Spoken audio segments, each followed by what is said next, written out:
Good evening, ladies and gentlemen, members and guests. It is November the 17th, 2025, and this is a regular club meeting of the West Shore Photography Club.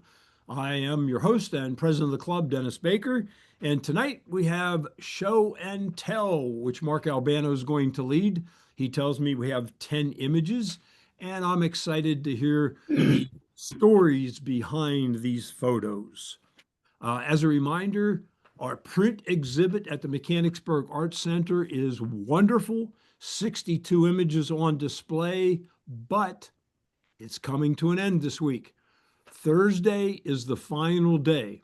They have to close up before Thanksgiving and da-da-da-da-da. So if you want to go or take any friends or advise them to go, Thursday's the last day to see the prints. So that means we need to think, those folks who have prints over there need to think about picking up your prints. And I'll put this in the follow-up email tomorrow, of course, but the dates are to pick up Tuesday, December the 2nd from 11 a.m. to 7 p.m. or Wednesday, the next day, December the 3rd from 10 a.m. to 4 p.m. to pick up your prints. Now, the other good news is we already have another exhibit scheduled. Okay, this is going to be at Calc in June. So I want you to start thinking. We haven't established a theme. I'll talk with the directors about that. Don't know if there will be or not. We want to, if there is, it'll be very general. But start thinking about what you want to, what prints you want to put in. And for those folks who didn't participate in the Mechanicsburg Art Center exhibit, I highly suggest that you participate at Calc. Yeah, it's a great experience. There are many benefits to be gained by participating, not the least of which is forcing yourself to go through your photo library and determine which of your images are worthy of putting up on the wall for people to look at. That can be an agonizing process, but it's very worthwhile for personal growth. Okay, our next meeting, we have something special at the next meeting. We have a guest presenter from Utah. Okay, this will be on Monday, December the 1st. And there's a fellow by the name of Nathan St. Andrew. He's a professional photographer in southern Utah, and he's going to talk with us about the value of revisiting locations. I've seen some of the images that he's captured in southern Utah, and I've been to Utah, and I'm really impressed with the territory there, the photo ops. So this should be very interesting, and we'll find out what his take is on revisiting your locations. Okay, I assume Gene is with us tonight. So Gene, I know we've had some great trips recently, and you probably have more in store. So would you bring us up to date? Let's see. Uh-oh, Jean might not be on board. Okay, maybe she couldn't make it tonight. Let's see what my schedule says. Print exhibit, trip. Well, it looks like on December the 13th, we've got the trip with, Eve and Jean. And that's over to Boiling Springs to Children's Lake. Eve, you want to comment on that? What's the objective that night? They'll have the luminaries lit all the way around Children's Lake. They'll have the, I assume they usually do every other year, have the Christmas tree floating actually in the lake. So we'll get there right before the blue hour gets set up. You'll need a tripod if you have one to do it once it gets dark out. Should be nice. The weekend before is when they're actually lighting everything. So it shouldn't be as crowded because we're going the weekend after, just for us to see it. It's beautiful. It really is nice. It's a nice, as Joe might say, you might get a wall hanger out of it. Very good. Yeah, I've seen some photos from previous years, and they are just beautiful. You know, the lights of the candles contrasting with the blue hour, just spectacular. You may be interested in trying your iPhone on that trip. You can pick up a really good iPhone tripod, and I have a great one. If you're interested, I can, send you the link to it on Amazon. Not very expensive, but the iPhone in night mode does a great job in situations like that, and it handles the contrast really well. Okay, and it does that by taking a multitude of pictures and compositing them together. Okay, now I know we just went to the Star Barn. Eve, were you there? I was there. I think there was about 20 photographers. It was a nice turnout. Mm. Um, Jean did an excellent job of getting us access to it. It was windy as all get out. I mean, very windy, but we were able to be inside, anywhere on the grounds. And they were putting their Christmas decorations up, which I understand is a great drive-through venue. Jean said, but we had a good turnout. I know a lot of people put them on Facebook already too, so they're very, very nice. Yeah. Super. Okay, anyone else who was at the Star Barn want to comment? Okay, who went to Bethlehem to the Steel Stacks and would like to comment about that trip? I went to the Steel Stacks. This is Mark. Yeah, Mark. It was interesting. It was my first time there, and I got there early because I hadn't been there before. And as the light was in the afternoon, the sun was starting to go down. There was some really neat stuff taking place. When most people got there, it was around 3:30, quarter to 4. So we were just starting to get into the getting close to sunset. Forgive me. And some of the light coming back. I think you've seen some of the pictures that Steve Butte took. The light coming through the glass and all this kind of stuff. And when the sunset, they lit up they lit up the stacks, and we got some neat night photos of the stacks at sunset and blue hour. So it was a lot of fun. We had 8 to 10 people, which I didn't think was a bad turnout for a 2-hour drive. Oh, very good. Okay, thank you. Thank you. Anyone else have anything they'd like to contribute at this time before we get on with the main part of the program?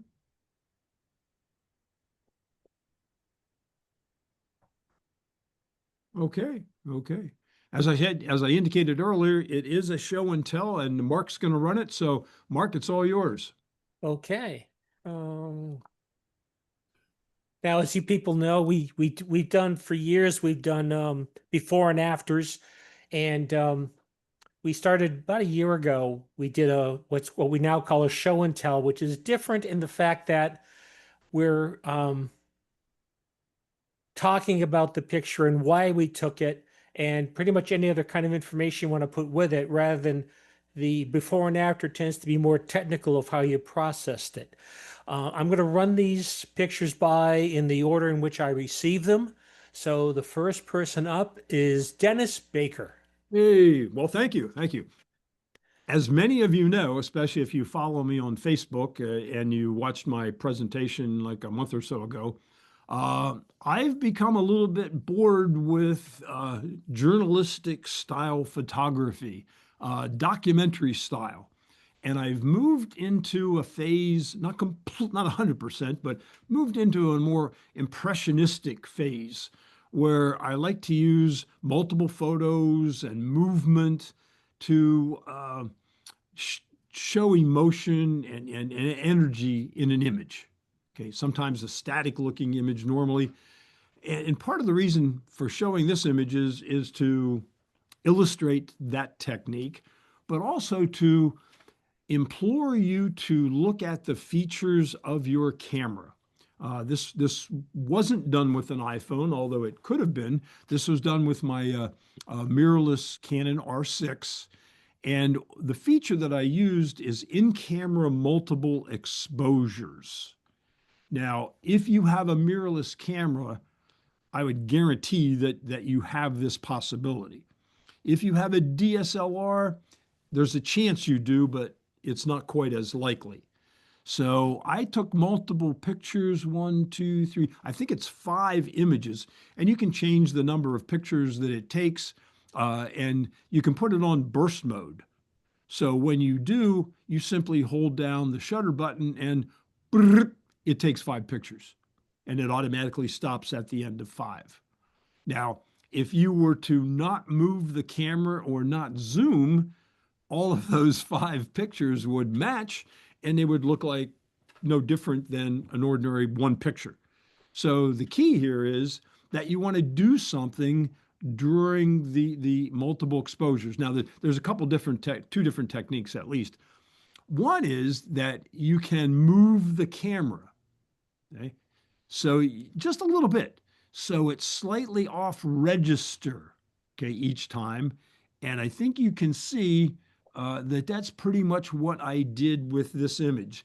This is underneath the Route 15 bridge between my house and Dillsburg. It goes over the Yellow Breeches. And I walk down there frequently and cross under the bridge, to go to a field over there and photograph near the Yellow Breeches and photograph in this field. But anyway, the technique was in-camera multiple exposure, and you usually have some different options for blending them together. So you really have to check your instruction manual or go to a YouTube video and just put in your particular camera model and in-camera multiple exposures. Okay. So you can simply move the camera in any direction. Could be a swipe from left to right, right to left, up to down. You could twist it. Okay, that would be an interesting variation.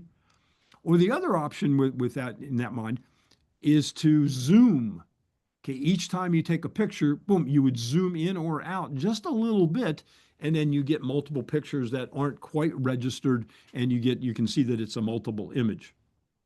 Now, the other completely different approach to it is you could take, for instance, let's set it to 2 multiple exposures. And you could take the first picture of a scene and then find a completely different scene that kind of, for some reason or other, goes with the first picture that you took. Well, my camera, and yours probably too, will then show you a semi-transparent view of the first picture you took to allow you to line up the second picture. And then you take the second picture and it's overlaid over top of the first, and they're blended together in such a way that you can see both of the images. Okay?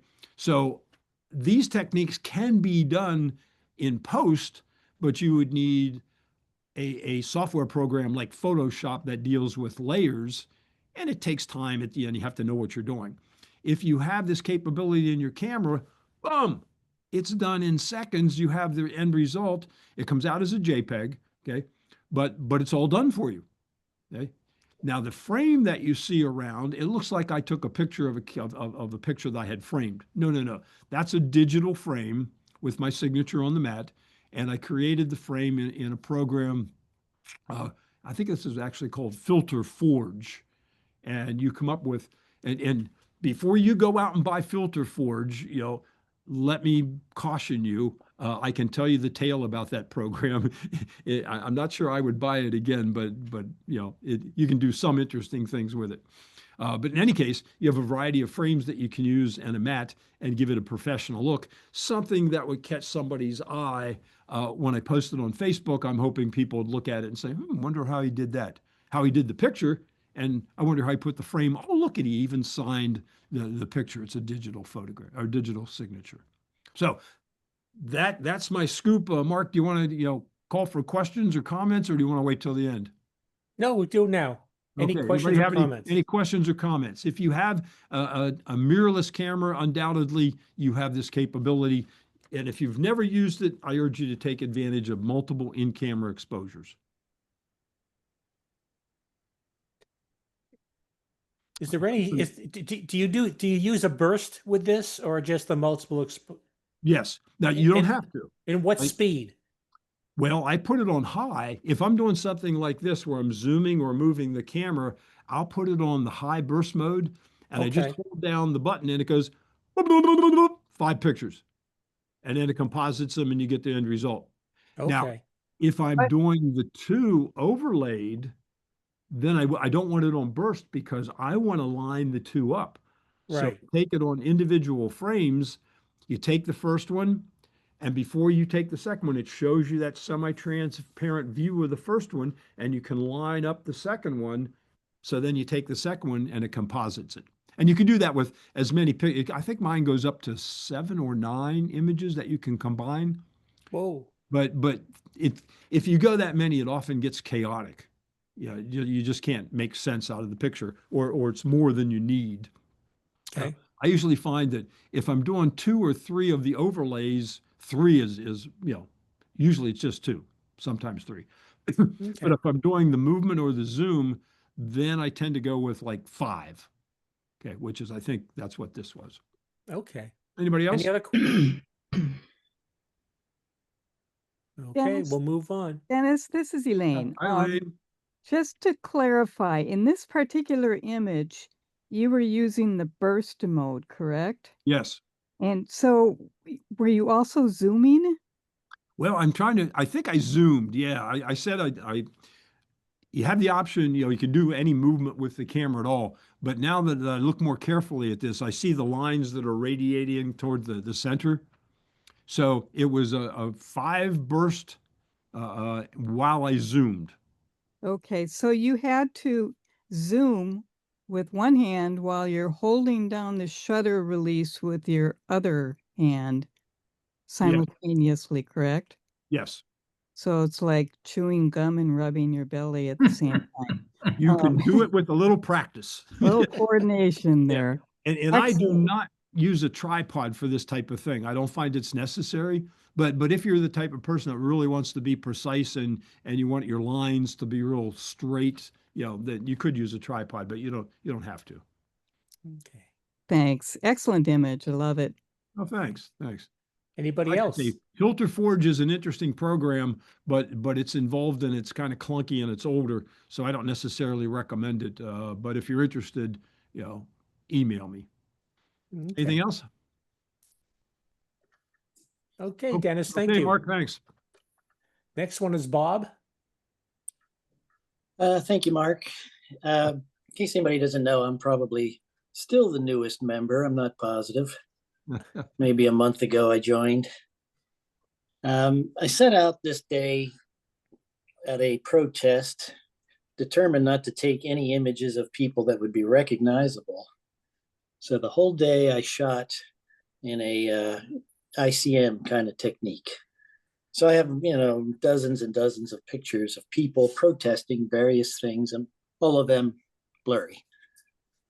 So this one, we were marching across the Walnut Street Bridge towards Harrisburg, and I was walking behind, holding my camera up in the air, doing my ICM technique, and it only took a little bit of editing to straighten it out, crop it a little bit, but it really captured a sense of an anonymous crowd of protesters heading towards the big city.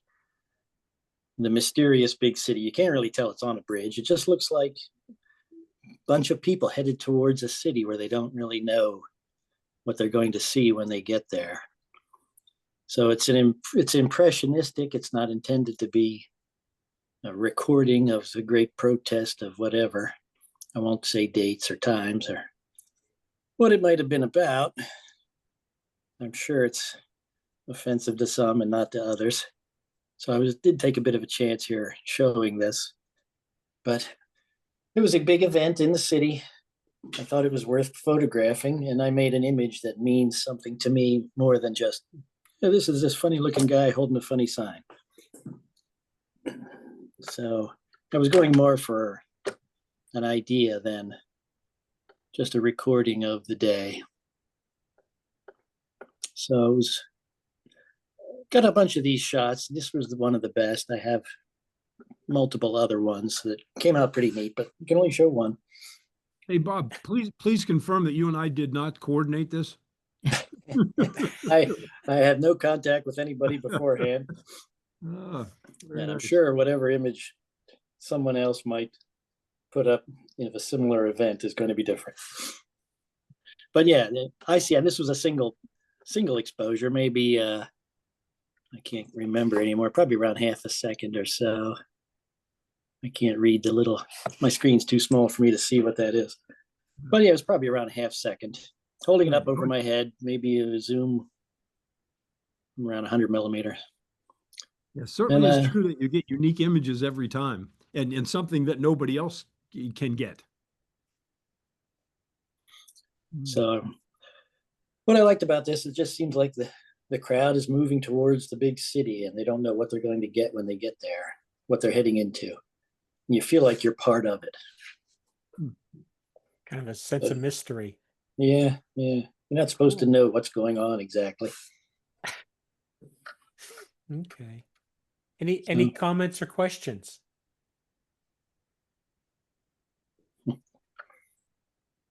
My Definitely is a feeling of movement in the subjects, not just in the camera, but in the subjects. You can tell that they're moving, or it feels like they're moving from right to left, which is pretty cool in a two-dimensional image to have actual movement. That's pretty cool.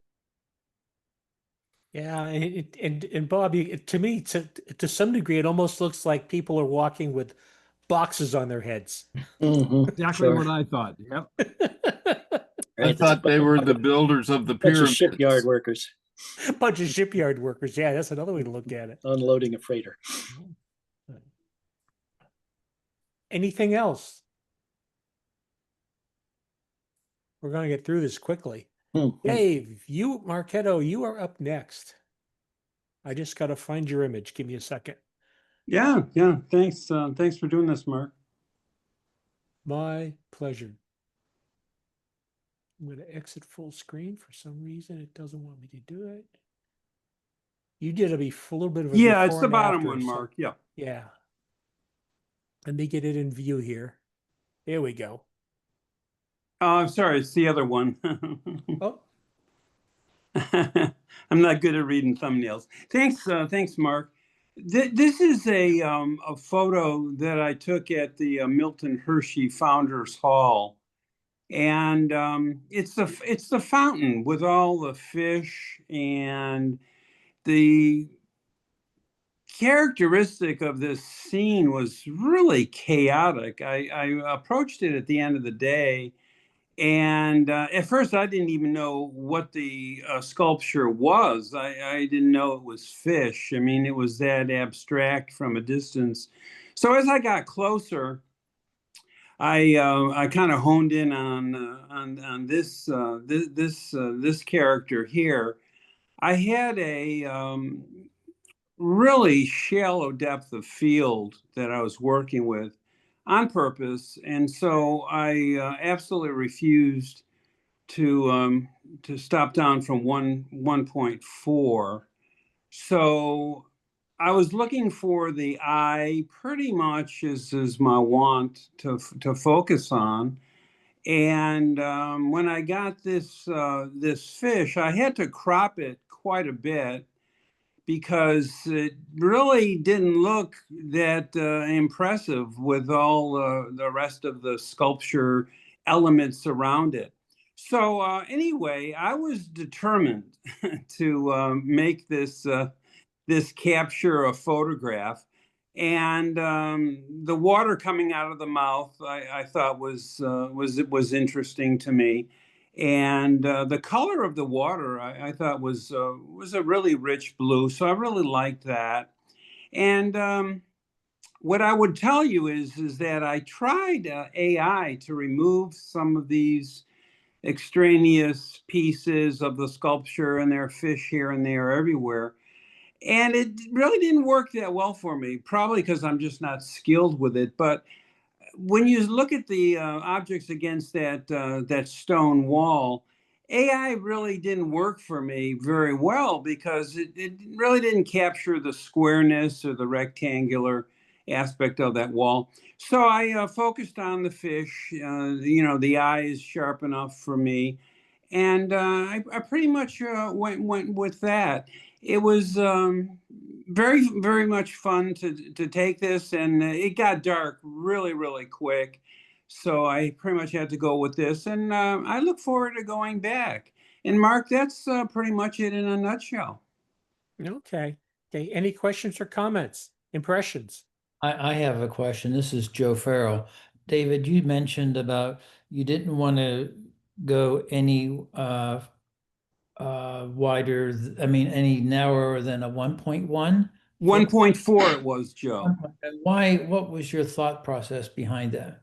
It was a new lens, so it was an easy thought process. I wanted to shoot at its its maximum aperture, which was 1.4, and so I was determined to leave it at 1.4, come hell or high water, no pun intended. And so everything I shot was at 1.4, pretty much for practice purposes. But I was determined, Joe, that there was a photograph in here, and that's why I finally ended up with this character here. Okay, thank you.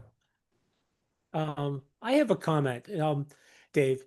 I like the picture, but when I first looked at it, the fish is kind of, it's not scaly or anything like that. It's got the welds in it and all that. Yeah. It almost looks like a statement of how pollution could affect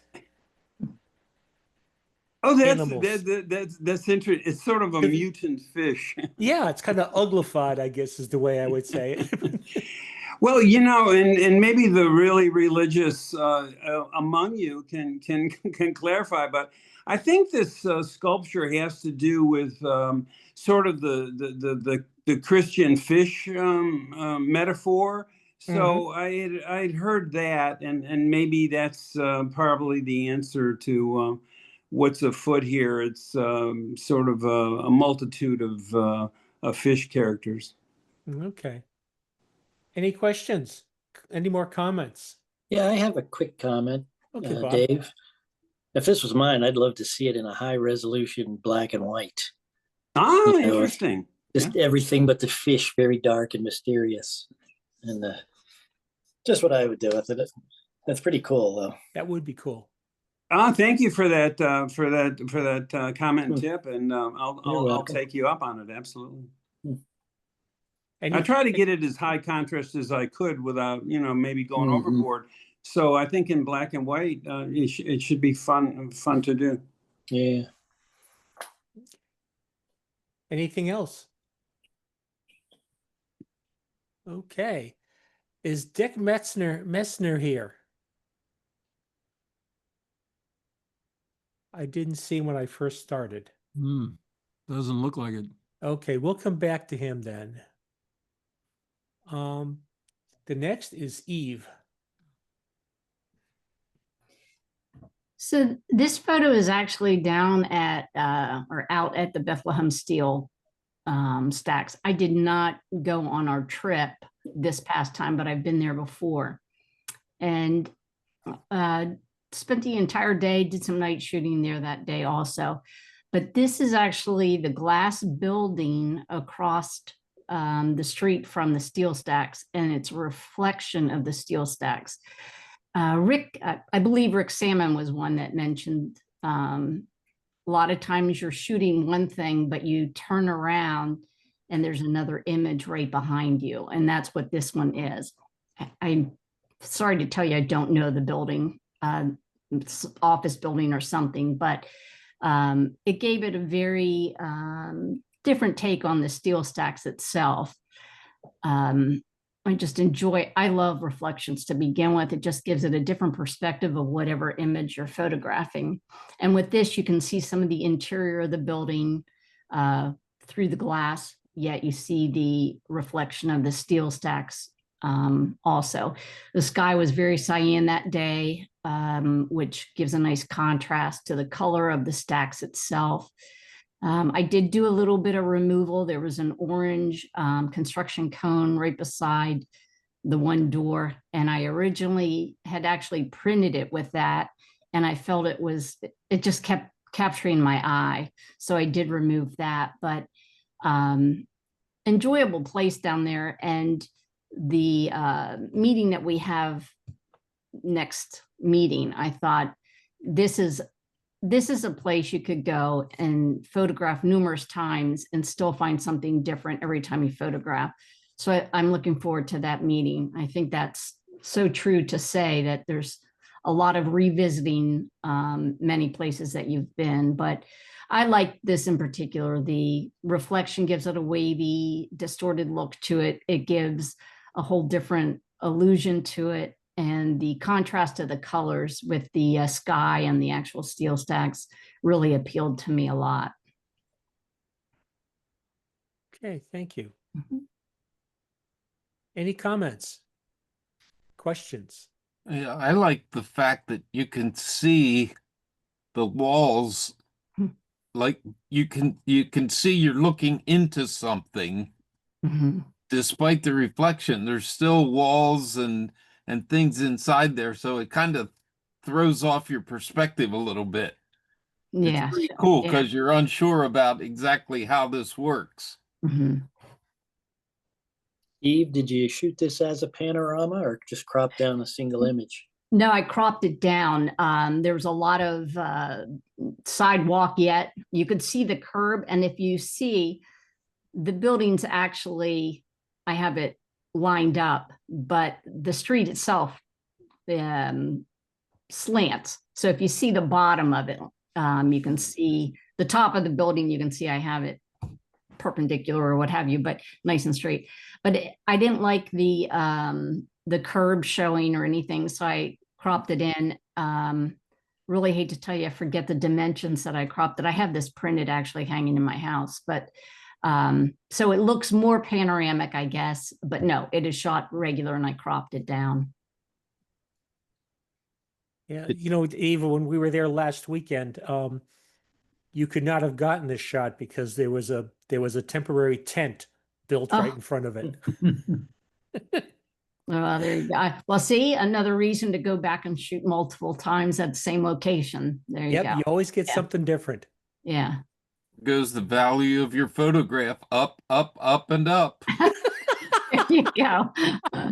Oh. Did you have to play a lot with straightening the horizon or adjusting the perspectives? And I mean, I know you talked about the cropping, but what about that?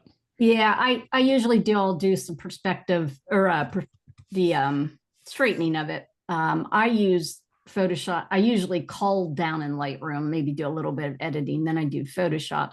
I do curves also, and that's the other thing. It brings out. I love to play with midtones, make those pop a little bit. So curves is one of my favorite selection layers. I mean, adjustments that I like to do. But yes, yeah.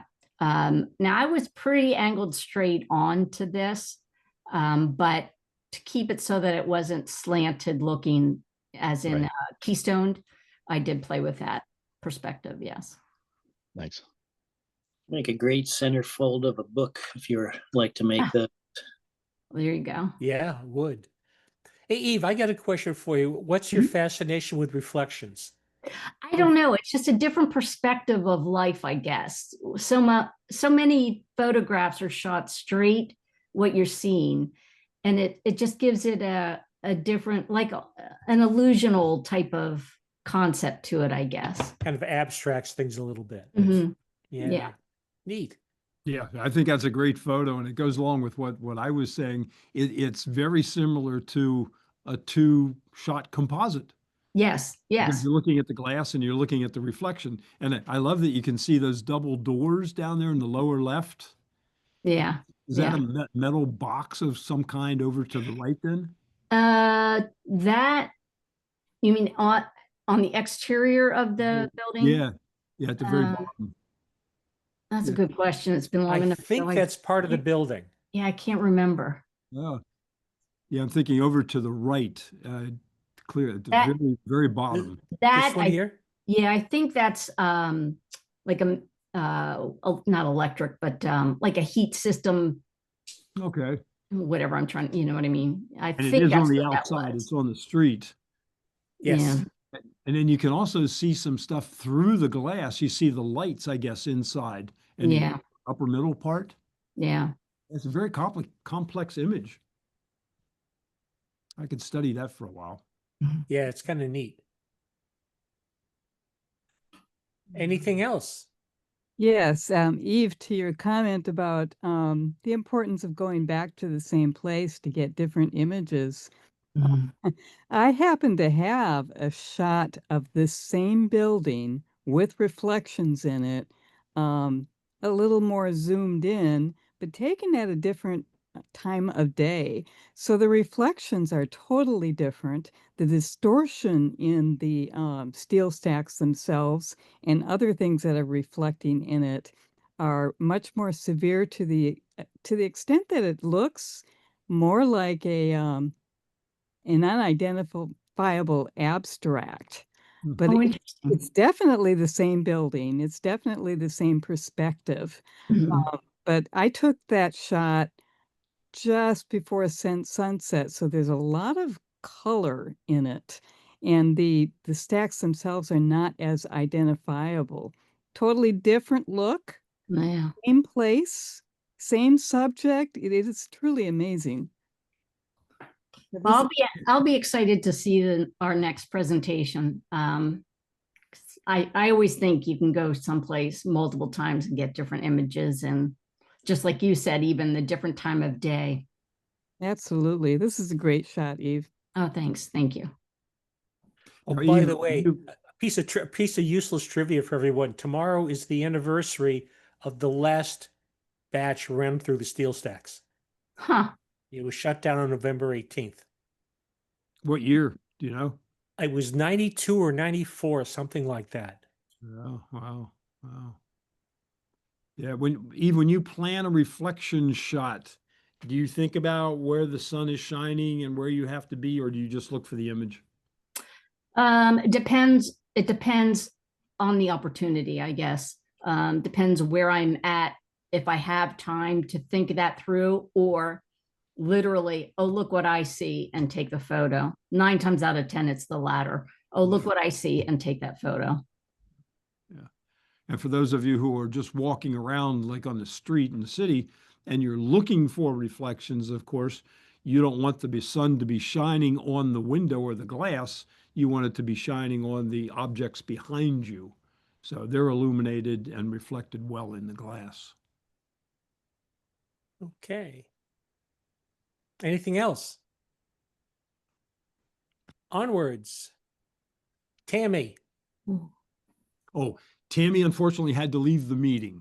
Oh, we're going to get through this really fast today. Because I would have interest in this. Okay, Joe. Thanks, Mark. This is a shot in Morocco about 8 days ago when we were there. And I took a lot of images, like 1,700 of shots of people and a Medina. And the Medina is an old town where all the shopping takes place, where people go in and buy their fish and meats and all kinds of things, pots and pans and stuff like that. And I tried something different on this particular trip in terms of how I was shooting. I was using a Nikon camera, and it had a 24-to-120 lens, which I use for about 99% of the shots. I have 3 shots that were with a 70-to-180, but all the rest were shot with a 24-to-120. I used about an f6 throughout the whole shoots generally, and I used a shutter speed of about 1/320th of a second. And my mechanism for exposure was altering the ISO. The camera I was using does a remarkable job of ISO. It's a Nikon Z6, and I was able to go up to like 20,000, and using Lightroom's denoise function, I was able to bring them back into a very, very usable space. But I was photographing this particular, so that was how I shot generally on the trip, both inside and these alleyways in the Medinas, as well as lots of other shots, like out in the Sahara Desert and things like that. So I took this particular shot, and actually it is straight out of the camera, and I made no changes to it, which is highly unlike Joe Farrell. Okay, I almost never do that, but this one I did because my highlights weren't blown out, and I had a natural frame of those plates on the right the canvas on the top, and then all those other things on the left-hand side, it created a natural frame for the image. And this particular shot only has 3 people in it, and most of them had like 150,000 people in them. Okay, I'm being facetious, but there was just a lot of people, and that's something that I truly love to do is photographing people, and I did that extensively on this particular trip. And I know some of you are going to ask me how the people in Morocco reacted to me taking those images, and very much so that they reacted very well, meaning that they didn't knock me down or give me the finger or anything like that. They I would look at them and I would ask permission by a nod of my head or raising my camera a half of an inch or something like that, and that would give it tacit approval. And if they said no and they put their hand up, I just always honored that. And uh, and because I knew there was going to be another, 20,000 people that I could take a picture of, and I didn't have to capture a scene. Um, so that's the where I took them. Let me see what I have here in my notes. I didn't use any tripods at all, and that's about it. So, any questions? Hey, Joe, this is super technical, but you said you shot with your Z6. You have a Z8 or Z9 or maybe all the above in your arsenal, but why did you choose that one in particular for a big trip like this? I took a Z8, which in the Nikon line is like the Yeah. next from the top, and then I use a Z6 III, which is their newest camera, Yep. and I use that 100%. I never touched the Z8, and the reason I use that particular camera is before I went on this trip, I tested the high ISO and I was just absolutely shocked. I mean, 20,000 ISO. I wouldn't hesitate to take an image with 20,000 ISO, Hmm. have it look really good. And so as I went along, that's what I did. On the Nikon camera, the lens that I use has something called a control ring, and it's right around where you would focus. And that Hmm. I have it set so that when I turn that ring, I change the ISO, and that's how I determine my exposure. I will look in the on the histogram through the viewfinder and see that I needed to go down or up a little bit on the ISO, and that's what I did. So you weren't shooting with your auto ISO, you were doing full manual. I was full manual. I didn't use the auto ISO because I would get like on a shot like this, if I was on auto ISO, it might get tricked and that on Mm, bright scenes, it might have blown that out because it could have said, "Hey, I got to get these plates and the stuff on the left and those plates on the right. I got to get those exposed properly." I'm thinking how the camera would think. right. So it might blow out that image, and I really did not want anything blown out on my images. Great, thanks. Hey, Joe, Joe, when I you got a say- question for you. This is Mark. Mark. When you take pictures of people, when they wave and say, when they say it's okay, do you show it to them? Never. Never. Okay. Never, never. Because in the situation you're in, now if I showed you some of the shots, I mean, there's like literally 1,000 people in these alleyways. This happens to be one where there weren't many. Usually there's a lot of people. And I have to go track them down and show them, and I don't do that. Okay. And on the other uh, item, I get this question a lot. Do I ever offer to show, I mean, to email the pictures to people?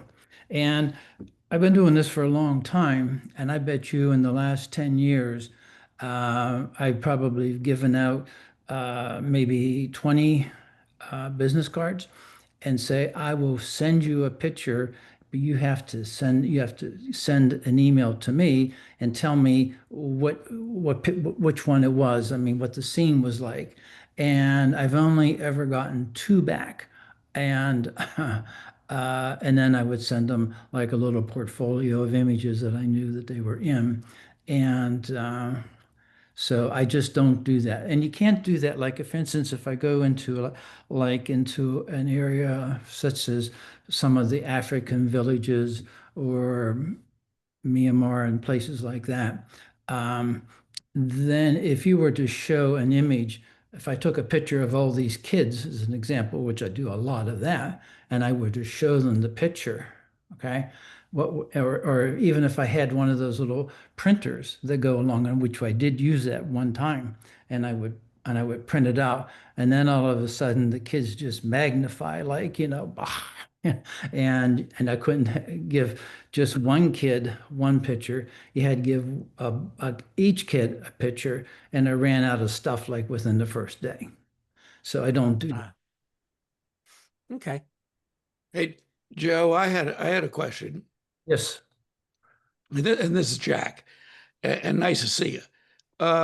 You had mentioned, correct me, no post-processing in this image.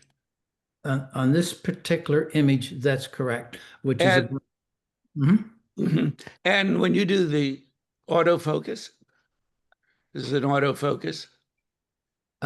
Yes, but I'm controlling the autofocus. And that's my question. Are you, give me a little information on the autofocus. I'm just wondering if it's centered or what you're doing with your autofocus.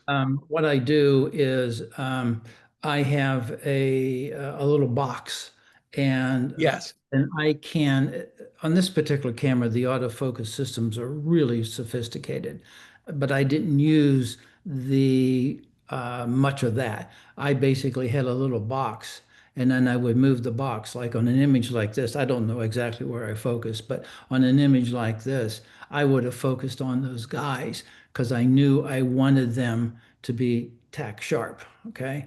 And, or if I, let's say there's those plates on the right-hand side, if I really wanted them to be sharp within that same frame, I would just move my focus point over to those plates. And then I use back button focus, and I would just push the button and it would focus on that. So I was controlling the autofocus. So that means that when I was photographing there, I was only for exposure, only using the ISO, and that was simply a turn of the lens control, and then the auto, and then the focus. I moved my focus point, and then I would just push the button, and I could take a shot like this, and it would just take me a second or two to do those two things, and that's what I did. No, thank you. That's exactly what I was wondering. How you were doing the autofocus. Thank you very much. Makes sense. Okay. And thank you. It looks beautiful, Joe. So And this is Elaine. Back to the ISO issue. In light of the fact that this is straight out of the camera, I assume that means you didn't denoise it either, right? Let me see. ISO on this particular one was 20,000. It So was yeah, I would have done 20,000, and you Mhm. didn't denoise it. No, this one I would have denoised. Oh, Okay. this I'm one you sorry. did. You Okay, know, yeah, I denoised it if it was 20,000, which it was. great. Thanks for the clarification because I see absolutely no noise in this picture whatsoever. Good. Great. Elaine, I have to tell you, that denoise, I mean, I wouldn't hesitate taking a shot at 20,000 ISO. I just would not hesitate. It'll just clean it right up. Well, I agree that the Lightroom denoise is a great tool. It's so much better than it used to be. But with my camera, I couldn't shoot at 20,000 and get a decent picture with denoise. Yeah. Great. This is great. Mm. Joe, this is Mike.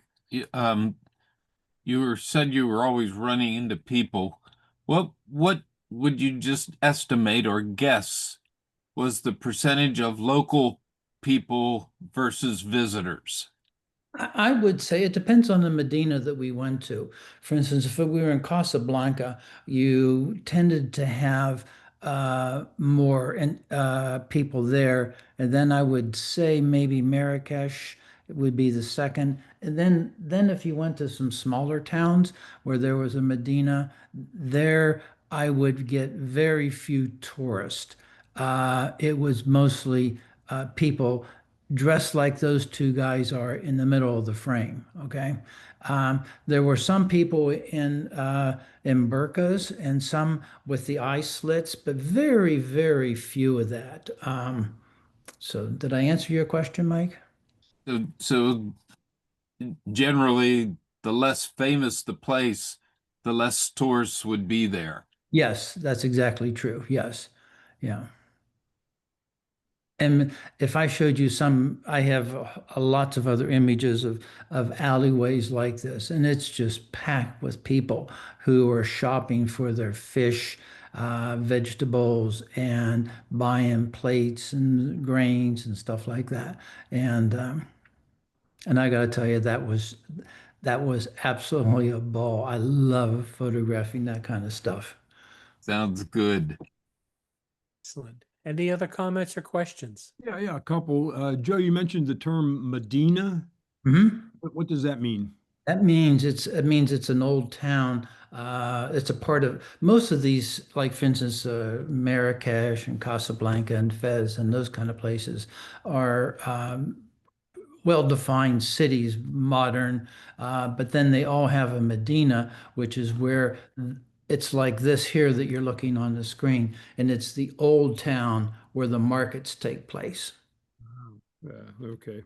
Very good. Now you're well known for focus bracketing. Was that a consideration with this image since you had the frame that's relatively close?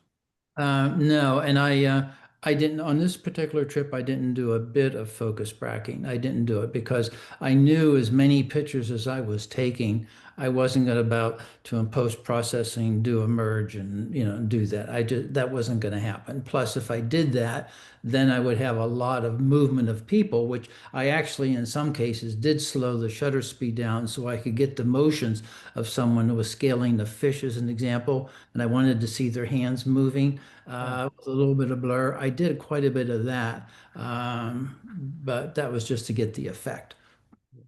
Did you do any intentional camera movement? I did not on this one, and I love doing that. But I got to tell you, I was so damn busy photographing this stuff that I didn't. No, I didn't do any of that. Now, I think I know how you're going to respond to this, but I'm looking over on the left-hand side at all that stuff, and it looks like it's very colorful, could be, and it looks very interesting. Mhm. Why didn't you brighten that up in post so it's more obvious? Well, and I said, and this is the only image that I took that I did not do post-processing, because normally I would use a linear gradient on both the left and the right, and I would brighten them up. And if I did that, I felt that, and I didn't do it, but I felt that if I did that, I would take the emphasis away from those people. And that's why I didn't do it. Plus, Okay, if you that's look what I at thought the, you were going to say. if you look at that stuff, it's not 100% sharp either because of the f-stop that I used. Gotcha. Yeah, one other comment about showing pictures that you take. What has happened to me is that like I'll be taking pictures locally, maybe even for a photo shoot, and they'll say, "Oh, I want to see the pictures." Well, I'm very reluctant to show them on the back of the camera for a number of reasons, but primarily because I'm shooting raw and I usually do a lot of work in post. So the final image is going to look a lot different than it does on the back of the camera. Yeah. So I cringe when somebody says, "Can I see the photo?" Mhm. Yeah, thanks, Joe. Very interesting photo. Anything else? Okay, Mike Donovan, you're next. So Joe did nothing to his, and I did everything to mine. So we're on opposite ends of the spectrum here. We wouldn't expect anything less. I took this actually on our field trip to the Star Barn. And I had my eyes open. Every year, I use a photograph for a Christmas card. And my mom was one of 8 children, and my dad was one of, I think, 9. So I have cousins from here to Timbuktu. And they all what's the Christmas card this year? What are you gonna do? So now I have pressure to produce a Christmas card. Well, we haven't had any kind of snowy anything. So on the way out from the Star Barn, this was on Wednesday, I think it was, we went. I happened to stop along the road and look up on the hill, and this is obviously not the Star Barn, but it's a beautiful barn. And they had these gigantic wreaths hanging on it, and it was sitting in the sun, and it was green grass, and it was just so perfect of the light. And I thought, well, that's going to start out as the Christmas card, and we'll see how it ends up. Well, it ended up in a snow scene, which, of course, there was no snow on Wednesday. So what I did was, and I mentioned this before, actually, a software called Affinity, which is now free of charge. And it's powerful stuff. It's layers based. The toolbar on the side looks a lot like Photoshop. It has curves. It has, you name it, and it's got it. So the first thing I did was Google how to turn a summer scene into a winter scene in Affinity. So sure enough, up came some instructions. And what I did was, first of all, the first thing was a sky replacement. That was a beautiful blue sky with nice clouds, and I didn't want that for the snow. The second thing I did was HSL, which is hue, saturation, and luminance, I think the L is. And I wanted to desaturate because things don't look as colorful and bright in the snow, in a snowstorm. Excuse me. Then I had the situation of the green grass. So what I did there was actually a color replacement, and I replaced the green with white. But I did it in maybe 90% opacity because I wanted some of the grass to show. Now, the other problem was that there were horses in this field. So there was actually more than just grass that was showing. There was, let's say fertilizer. There was fertilizer from the horses. So Affinity has what's called an in-painting brush, which is really a removal tool. So I took the piles of that out, then did the color replacement. I replaced what was green with white. Then I turned around, and you can see that the green on the barn was not replaced with the white because I masked all that out. Well, really, it's an eraser is what it is. And we like to call it masking. So I erased it off the barn. Any color replacement that had green anywhere, I took that off. You can still see a couple little stretches of green because I wanted it to look like it was just starting to snow and just a real thin layer. I thought about doing the roof of the barn, but since it's so dark, I figured that the initial snow would be melting, so I'd let that alone. So it took a little while. It took some work. The other thing I did was I masked the snow off the fence so that the fence would still have some color to it, some brown. Then I went to On One because they have like a million textures, they're called. One section is called weather.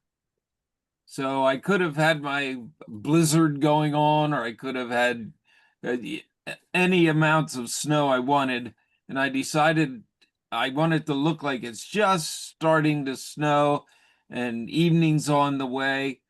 Now, my cousins aren't going to see this, but there's some obvious clues, one of which is the shadow under the roof in the front that says this was a sunny day. I fooled around with the cupolas on top and I wanted the far one to be a little darker so that it would at least look like it was going back into the haze or whatever. But it took some work.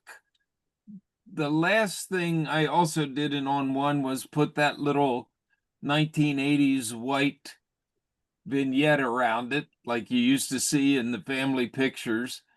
So yeah, it's got a couple hours of work in. There's a couple little tiny spots of blue, which I decided to let there so it wouldn't look like a rainstorm or something. So yeah, that's it started out as a summer scene and it ended up like this. And this is this year's Christmas card. Yeah, very nice. It looks Haven't like you had put the a lot of snow work again? into it. I'm sorry. Go ahead, Dennis. I was wondering, how did you add the snow? It's actually in On One. It's Okay. a texture. It's under the weather heading. Gotcha. All right. I don't know, Mark. I was there that day, and if there was snow, it would have been going sideways. Yeah, that's true. Mike, this is Dave. I really like the perspective looking up at the structure the way you have it there. It's really imposing. Oh, thanks. It's actually pretty heavily cropped too. I forgot to mention that Mhm. as well. Because the biggest lens I had with me was 55, so So I have a question for you. Since it's a Christmas card, do you think you'll take advantage of the space on the upper third or so for creative lettering, well or that's is this not the way this this photo is going to go? well that's the point we're at right now. I'm discussing it with my design advisor and deciding on whether to have a Merry Christmas up there or not. It'll all depend on the message inside, so it's not redundant. Right now, we're both actually leaning toward leaving it as is. Well, let me know if you decide to letter it and put glitter on the lettering. Okay, fair enough. You know, the horse remnants you should have put a bow on. We're going to pretend there was no horses there for this Christmas card. Okay. Any other comments or questions? Yeah, I'd like Mike? to put a plug in for On One.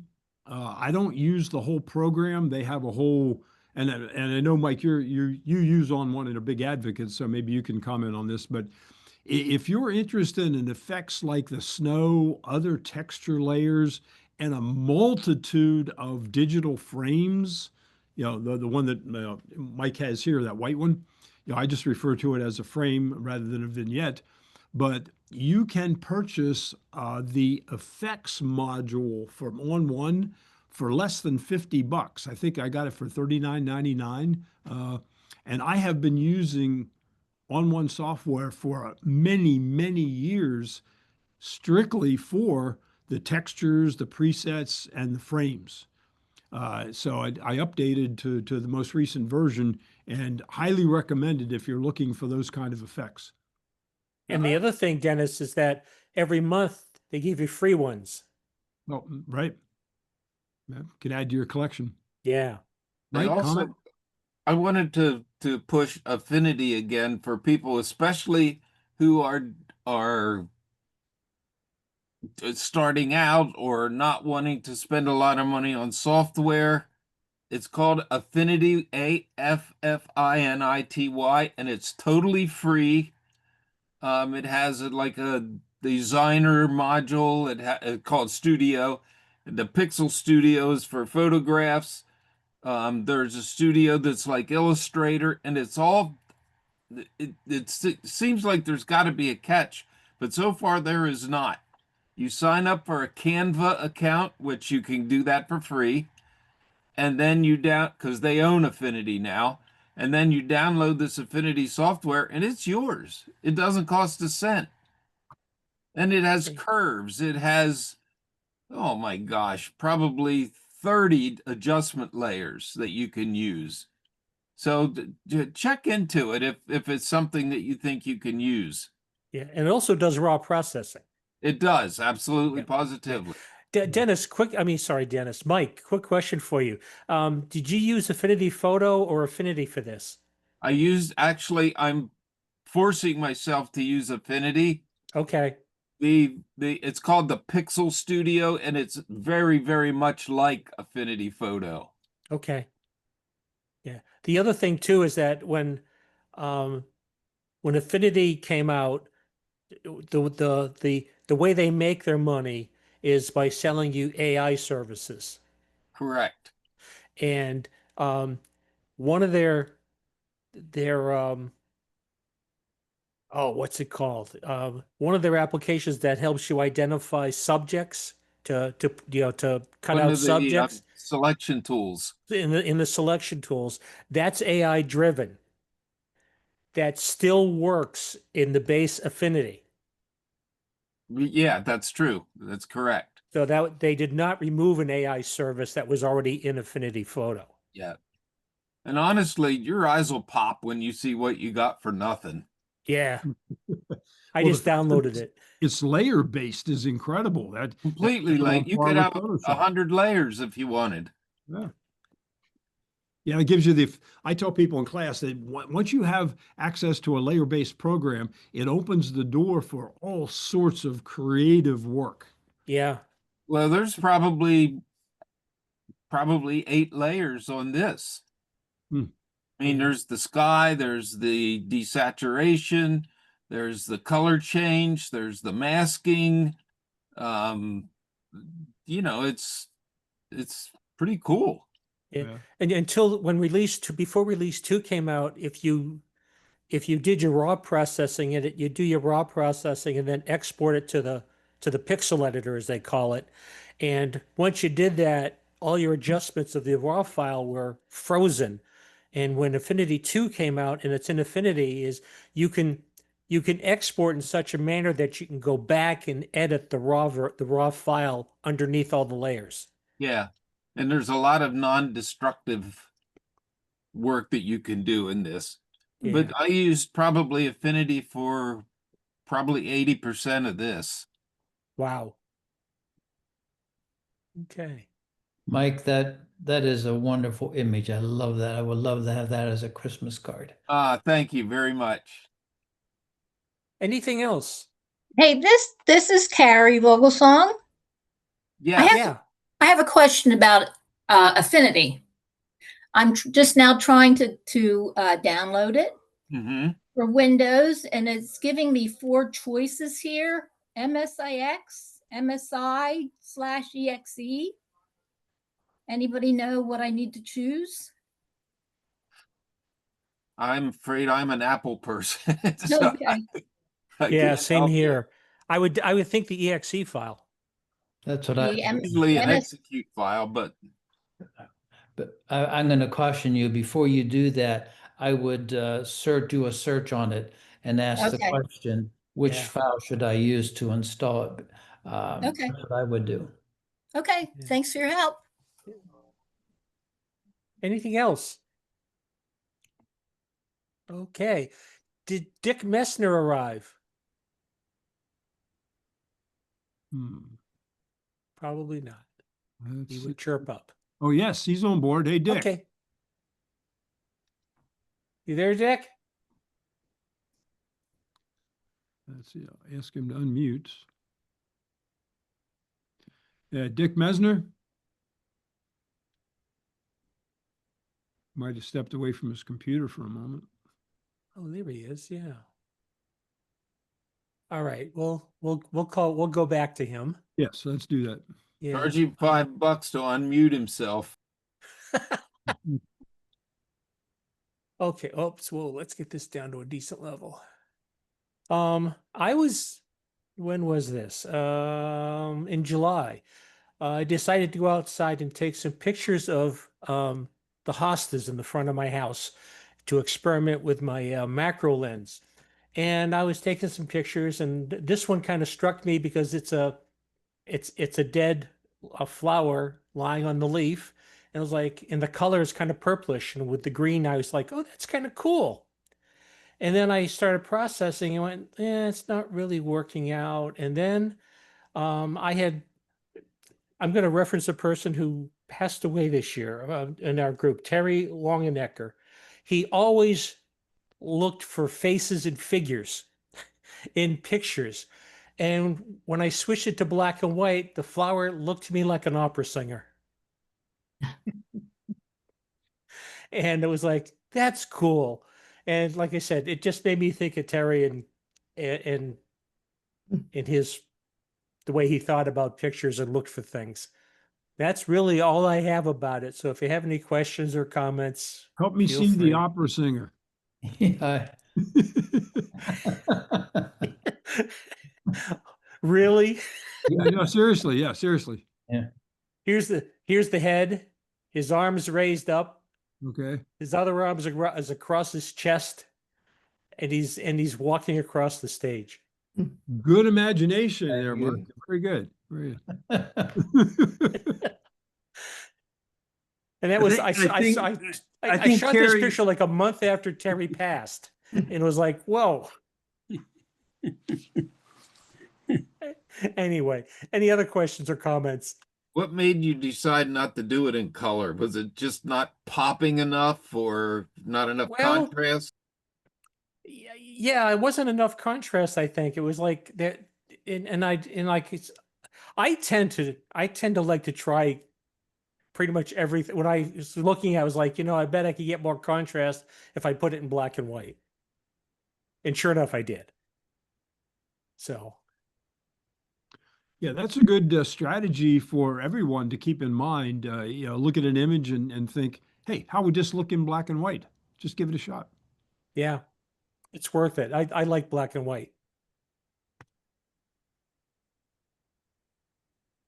Is Dick around yet? I see Dick, is yes. If you do not agree to it being recorded, your mute does not work. Okay. Okay. Here you go. Thank you very much. I'm sorry I was late. I have been out of photography for probably the last 6 months, but the first week of November, I decided to take off, do something that I've been wanting to do for several years.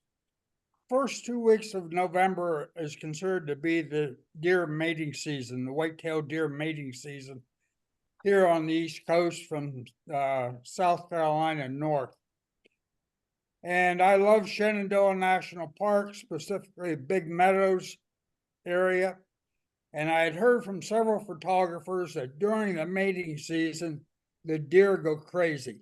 So I went down. I left last Monday, 2 Mondays ago. Was there Monday, Tuesday, and Wednesday evening, and all that wind and rain and everything that we experienced. 4 o'clock in the afternoon, I look back in the woods, and this is what I see on Monday. And I was amazed. This is a big buck compared to what I'm accustomed to around my house. And I trying to figure out what he was doing, and he is guarding a doe that is bedded down right there. He is not leaving any other bucks get close to him. So the day started off good. Now I actually sent 2 other photos in to help my story along. Would you allow me to show them? Go right ahead. Okay. These deer were about 50 yards away from me, and I had heard that if a buck is bothering a doe, the doe will hide behind a person. This doe came up within 10 feet of me, and the buck just wasn't sure whether he wanted to come closer. I'm not sure I wanted him to come closer if he would have got upset with me. But terrific opportunity to photograph, and all day long, the deer were in this mode of rutting and mating. They do this primarily the first 2 weeks of November, and the fawns are born the last week of May, the first week of June. Very, very interesting. And once a doe comes in heat, she gives off a special odor, and the bucks go wild trying to chase her around. And move up to the next photo if you would. I stopped in the woods for lunch just off the edge of the field, eating a sandwich, and this deer came up again within 10 feet of me because a group of does had been milling around in the same place. In fact, they were right there also. So if you're into nature photography, consider Shenandoah National Park, 5 hours away to Big Meadows. There were about 8 other local photographers there. Nobody else had traveled from out of town to get there. Any other questions? I will try to answer them now that I figured how to get unmuted. Any questions or comments? Hey, Dick, I've got a quick one for you. Do deers have harems? Yes and no. The does will hang together. And if there's one in that group that is ready to mate, she will stay in that group, but the bucks will just come hanging around. And the dominant buck will try to chase the other ones off. But Okay. really, it's whichever one is ready to be mated, that's what's causing all the fuss. Okay. Any- Dick, with bucks in heat, did you feel safe? I have felt safe in the out of doors for a long time. Down here at Shenandoah, I have photographed bears with cubs. Right here in my backyard, I've had bears with cubs. Being out in nature does not bother me. Now, you may hear hunters talk about deer scent. If you put some of that deer scent on you and you smell like another buck, there have been hunters who have been gored. Mm. But if you use some common sense about things, these deer are not afraid of you, and they'll come up close. Most of the people who get hurt by deer somehow have gotten between mama and her fawn, and mama is very protective. Same way you get between a cub bear and mama bear, you're pretty much asking for it. Get out of there as quick as you can, as calmly as you can. Yeah. I don't think I'd want to get between a doe and a buck in heat. The buck could become very aggressive to you, especially if you had some deer scent on you, you were a hunter or something, and you thought that was a thing you had to do. Wow. Those tines could hurt you quite a bit. That would cause a problem for me doing it calmly and carefully.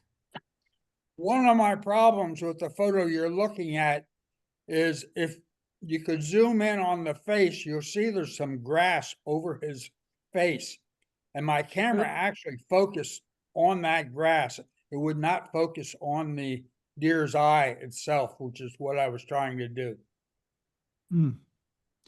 Can you manually adjust the focus after you've used the autofocus? If everything was standing still, yes, but when you're just getting a snap opportunity to take something, you Right. do the best you can with autofocus. Well, he's going to stand there and pose for you, isn't he? That photo right there was shot at 1/400th of a second at f6.3 at ISO 2500. Now, I need to pick Joe's brain because I know he is very familiar with the camera I'm using, the Nikon D850. I have no idea how high I could have pushed that ISO. I have not experimented with that on my own. Okay. Anything else? Thanks again. Okay. Well, thank you. Dennis, back to you. We're all done. Oh, okay. Well, Mark, thanks for hosting that. That worked out really well. And thanks to everybody who participated this evening. Yeah, that was an hour and 20 minutes for the whole session. So that worked out really well. Yep. For the people who are shy and maybe concerned about sharing an image, I hope you got the impression tonight that, on these show and tells, you can talk about anything.